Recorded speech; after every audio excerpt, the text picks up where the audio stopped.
Some days back, I did a video where I explained how we built a big video transcoding pipeline internally in our company, in our startup, and how that works on production. Today, I want to explain something different. This is technically more complex, has a bunch of more moving parts, and most importantly, this is real time. So there are no bugs, nothing of that allowed, because in a real time setup, stability is of the essence. What I'm talking about is live streaming infrastructure. And I'm going to explain end to end how our live streaming infrastructure works today and what it takes to build one for yourself. Alright, so let's take a look at what happens inside a system like this, what all complexities are there, what all things that you have to do, and how do you build something like this from scratch. So again, what we are discussing is live streaming, right? And I'm going to tell you how we do it at our company and how it is like generally done and so on. So in case of live streaming, I would probably say that this is like a live streaming / calling thing. And again, both things are different. Your use case could be either one of them. Our use case was both of them. And I'm going to tell you why that is. So see, in our case, the product that we built was used by schools and colleges and universities and,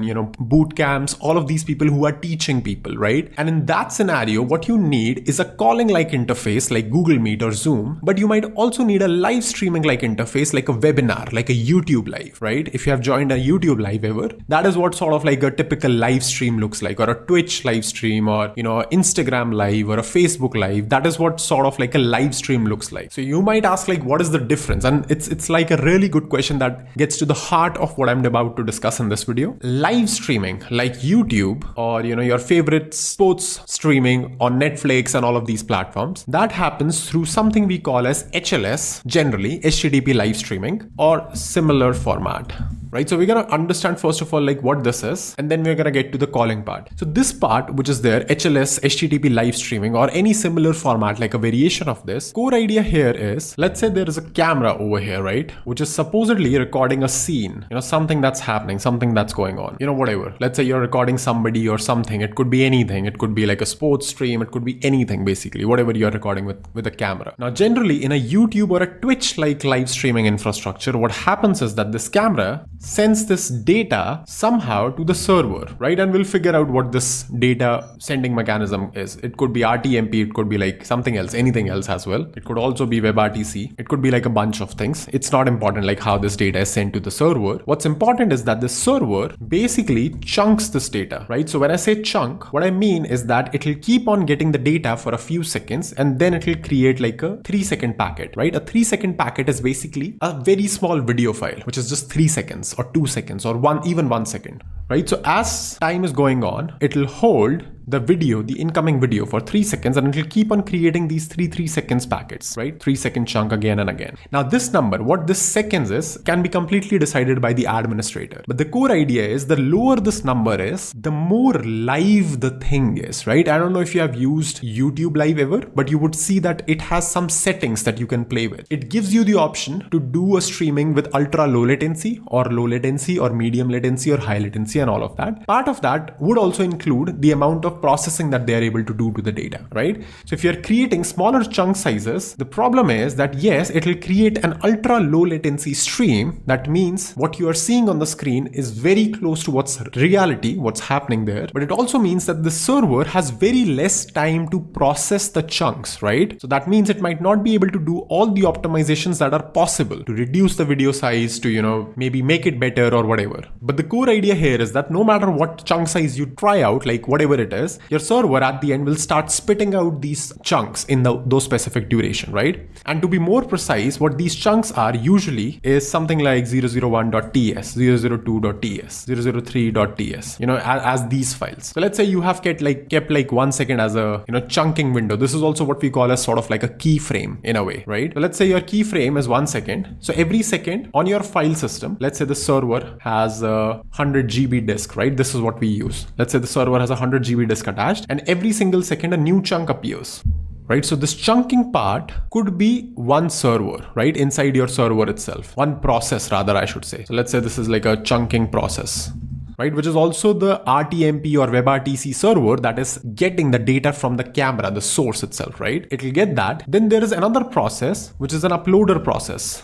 Now this uploader process is supposed to read this directory wherever, this chunking part is creating all of these chunks, and it's supposed to keep uploading them on object storage. Now this could be S3, this could be R2, this could be anything, whatever your choices of the object storage. Now remember that object storage itself is generally not a good idea to be exposed on internet directly, right? Because object storage have certain constraints. It has certain lookup that it has to do. It has to combine a bunch of data. It has to do those, those parity checks that I talked about in S3 engineering. I'll link that video somewhere here. You can watch it. It goes into depth of, everything that goes into an object storage. But the core idea is that it's a very bad idea to just expose the object storage on internet. So generally speaking, you don't want these bunch of people to be linked to your object storage directly. What you want to do is you want to add a content delivery network on top of this, which is what we call as a CDN, right? So a CDN basically gets all this traffic from all the people, like this could be any number of people over here. And the CDN then asks the object storage for the data. It asks that, do you have what they are requesting? Like, 001.ts. Do you have this file? Do you have 002.ts or not? Do you have 003.ts or not? And as CDN gets it, it also caches it for some time in its own system, right? So CDN makes very less number of calls to the object storage, which is again like what we desire. But CDN itself can egress, like it can send the data to a lot of people. And as we are talking about building this live streaming infrastructure, one thing which I can absolutely tell you is that while you are building something like this or even something else in your code base, you're going to make mistakes. You're going to make a lot of mistakes, and not only just you, your AI would also make mistakes. That is where you need a partner which stops you from shipping blunder in production, and that is where today's sponsor Greptile comes into play. Greptile is that AI code reviewer that will prevent you from shipping disasters in production. It is able to do that not because it can just check differences in your code and run a large language model, but it can actually understand your whole code base. When you use Greptile, it constructs a graph of your full repository in order to understand the code base deeply, not just the differences in every single PR. This unlocks a very special behavior where Greptile is able to also see what other parts would be impacted, which might not be obvious if you are reviewing your PR as a human. Greptile also keeps on learning from all the PRs that you are making and the comments that you are making. So if there is a style or a format that you prefer and Greptile is pointing that out, and if you correct it, it would not bother you again. Not only this, Greptile also has the ability to explain concepts easily. For example, this live streaming thing is not very easy to pull off. So you would want to have all the help that you can get from AI. Greptile is used by some of the best companies in the world, including Nvidia, Netflix, PostHog, and even OpenClaw. And if you're working with these high-stake environments like this real-time thing that I'm talking about, stability and zero bugs in production is of the essence. That is where Greptile really shines. And this is something that can cut down fatal bugs in your production by a large percentage, which could be a make or break for your company. So do check out Greptile. All the links are in the description. And now back to the video, right? So in our case, this setup is exactly like how it is, like how I told you about. In our case, in my company, what we do is this camera or whatever, the data is sent through WebRTC. And I'm going to tell you why that is the case. The reason we chose WebRTC is because in case of my startup, we don't require any special software like OBS or anything that you need to download from your to your computer. You can just go live directly from your browser, just like we do Google Meet, right? So you don't have to do anything except for just clicking a few buttons inside the browser and you are live. Now, platforms like YouTube, for example, if you have seen YouTube supports both. You can go live with RTMP also, which is what requires you to download OBS and stuff, but you can also go live directly from the web, which requires WebRTC, right? So you can't use RTMP directly on the web because it's not supported. You need like a specialized software for that. However, WebRTC is supported, right? So what we do in our case is whatever the source is, this could be camera, this could be screen share, this could be anything. All of this data is transmitted to WebRTC via WebRTC to the server. Now, technically, we do this chunking process, but I'm going to get to this, like how do we do it exactly? Because this is not as simple as, this, like I showed you. So in our case, the difference here is that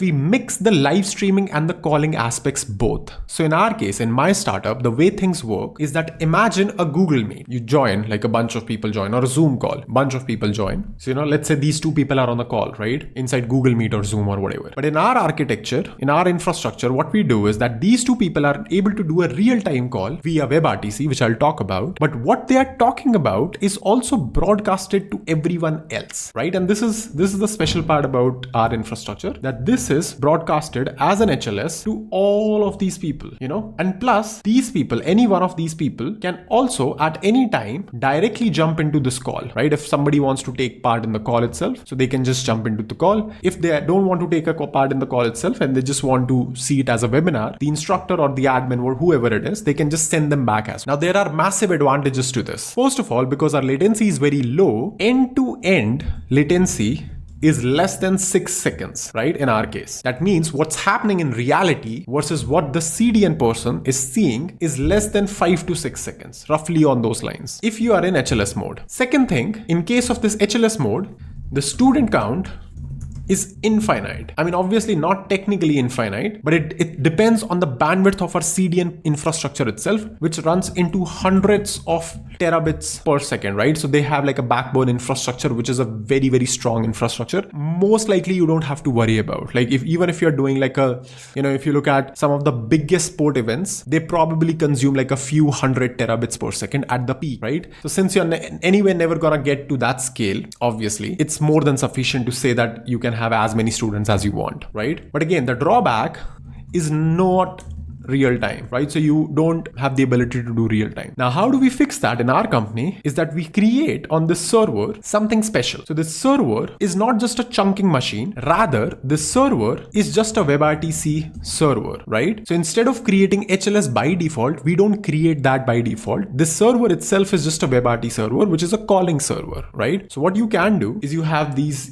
bunch of people, like these two people, they are joining this WebRTC server, and they're able to relay each other's data to the other person who's on the call, right? Now, what we do differently is that inside the server itself, there is a ghost user, right? There's a small ghost user that also joins this call. Now, this ghost user, which is there over here, is not visible to anyone in the call, right? This is a very silent ghost user, not even visible in UI anywhere at all. But the point of this ghost user is to just be in the call. And this ghost user joins the call through a headless Chrome browser, right? So this headless Chrome browser again is running on the same server as a separate process, and this Chrome browser locally becomes part of this call. Now, what we do is instead of chunking the WebRTC incoming raw stream directly, what we do is we chunk the display of this headless Chrome browser instead. What this means is that this headless Chrome browser obviously can be mapped to an XBFB buffer, right? This is like a display buffer. Basically, you are giving a headless Chrome browser a window, right? Or I should rather just say it's not headless, it's just, a Chrome browser, right? Imagine that this is just a Chrome browser and you're giving it a display buffer. It's not headless because headless implicates like, that you are actually not having a UI. So you just have a Chrome browser, which has an XBFB buffer. And what you're doing, the same chunking process that I talked about, that you're waiting for, these 3 seconds, 4 seconds, and so on and so forth on this display, not on this source. And the reason for that is obviously because as the number of people are increasing, every single one of them would have their own cameras, right? So let's say these two people are on the call. Both of them are sending their WebRTC data on the server, right? This is what we are talking about. So both of them are sending their data via WebRTC. And now it is very hard for you to just combine the raw streams, right? This is also sending a raw data stream. This is also sending a raw data stream. How do you even merge them, right? For the HLS part. And that is where you introduce a third browser as well. And instead of doing anything which requires you to, play with raw data streams and somehow combine them, which could in theory be faster and more efficient, a more practical way is to just, spin up a browser, join the call, and then use that browser as a source instead of the raw camera streams which are coming in, right? And the rest of the process is still the same. So you chunk the video that's incoming, you create these chunks of 1 second, 2 second, whatever, like depending on your stability of the system. You upload them on object storage and you deliver them via a CDN. At the same time, depending on this WebRTC server capabilities, you can hold a limited number of people here, right? You can't hold unlimited number of people here. Just like, I mentioned over here that for HLS, you can basically have infinite students. That's really not possible in case of WebRTC because WebRTC has a benefit of less than, 100 milliseconds or, 50 milliseconds latency, right? So this is like truly real time, but this has a drawback that it needs to broadcast a single stream to everyone else in the call, right? Imagine that there are 100 people in the call, right? And 50 of them